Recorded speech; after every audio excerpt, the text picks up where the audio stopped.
Nama saya Kanaka Arya Saka. Sekolahnya di SD Tamasari 1, Yogyakarta. Hobinya main game, cita-citanya masinis.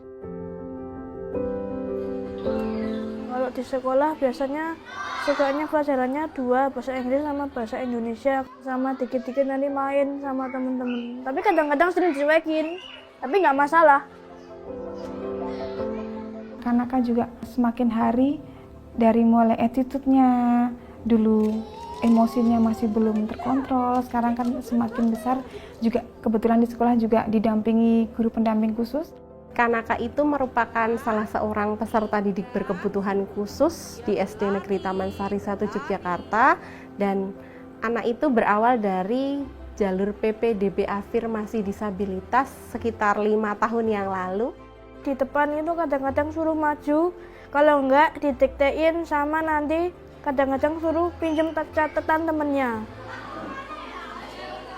Karena memang kondisi Kanaka itu berbeda sekali dengan teman-teman di kelasnya. Meskipun secara kognitifnya tidak masalah, tetapi dia membutuhkan modifikasi dalam hal lain, duduk di depan, atau gurunya harus mendiktekan, atau nanti menggunakan media yang mempermudah dia dalam pembelajaran seperti itu. Halo guys, hari ini kita sedang ada di SLB Yayasan Bahagia. Nah, hari ini kita akan mengobservasi di sekolah ini gimana sih sistem pembelajaran yang ada di sekolah ini. Mari aja kita lihat. Ya, anak disuruh tenang dulu, ya dipisahkan dulu, terus diberi, ya diusap dengan belayan kasih sayang aja. Sini Raka, tadi kenapa marah? Nah, Osama masih berontak. Ambil dibaca, saya mah suka bacaannya, Al-Fatihah, Al-Kursi, teori teh praktek mau orang teh jadi kadang-kadang teu nyambung. Nah, gitu. Jadi gimana suasana kelas gimana? Iya, nggak bisa keras sih kalau ke anak autis, nggak bisa.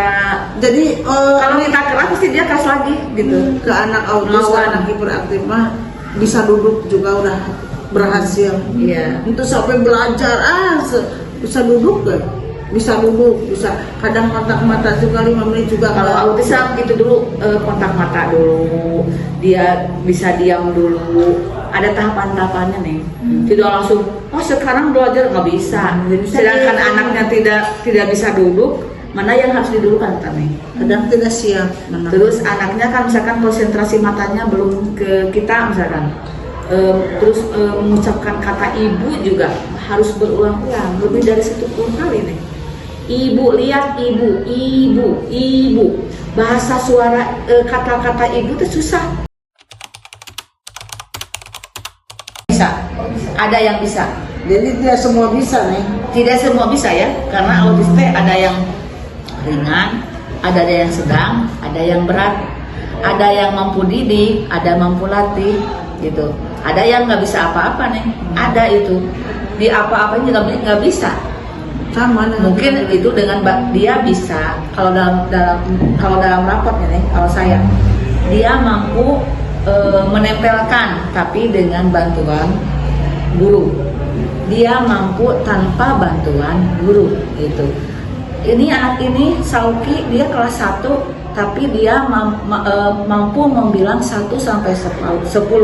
Tapi Sarah kelas 4, kelas 5 sekarang.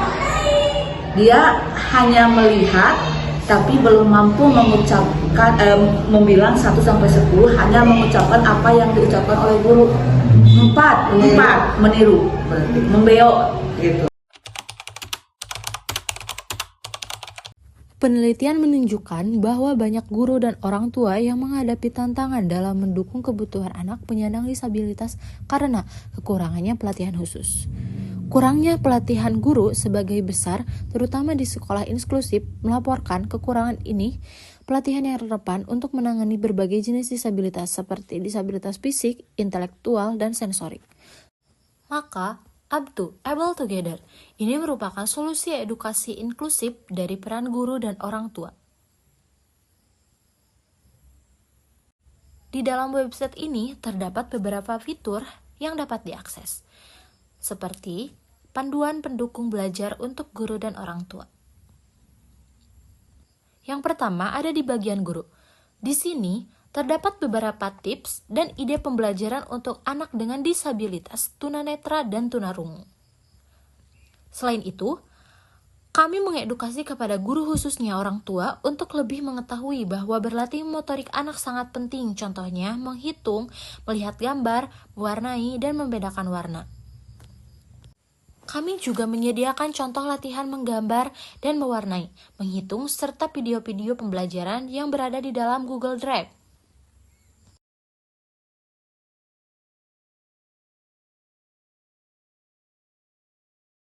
Lalu kita berpindah kepada fitur orang tua. Di sini terdapat jurnal perkembangan anak yang sangat berharga bagi orang tua dalam memahami dan mendampingi tumbuh kembang anak.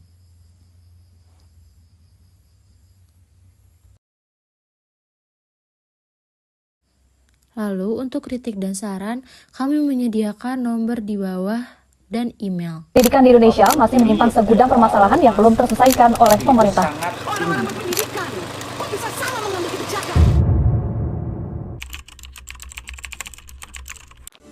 Pertama, meningkatkan kualitas pendidikan inklusif, seperti mengintegrasikan siswa berkebutuhan khusus ke dalam proses belajar yang biasa.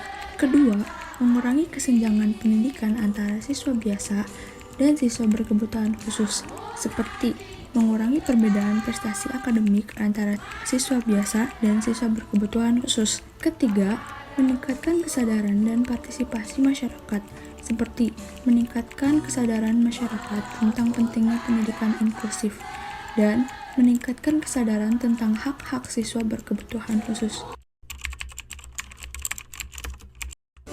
Pertama, peningkatan infrastruktur seperti renovasi dan pembangunan fasilitas sekolah luar biasa. Kedua, pelatihan guru seperti pengembangan kompetensi guru dalam pendidikan inklusif. Ketiga, kurikulum adaptif seperti pengembangan kurikulum yang sesuai dengan kebutuhan siswa. Assessment adalah suatu penilaian yang komprehensif dan melibatkan anggota tim untuk mengetahui kekuatan dan kelemahan anak. Hasil assessment dapat digunakan untuk menentukan layanan pendidikan yang dibutuhkan anak dan sebagai dasar rancangan pembelajaran. Kemampuan umumnya anak belum ada ya, oh ya nggak apa-apa. Nanti kan kamu ya di sekolah juga akan ada tindak lanjut setelah ada assessment dari ibu. Nanti huruf Braille sangat diperlukan bagi peserta didik tunanetra untuk aktivitas belajar, menuangkan kreativitas yang mereka miliki, dan sebagai sarana berkomunikasi. Meskipun saat ini teknologi informasi komunikasi berkembang pesat dan segala informasi dapat mudah diperoleh, tetapi keberadaan huruf Braille tetap tidak dapat dipisahkan dari peserta didik tunanetra dan tidak dapat tergantikan oleh perkembangan teknologi.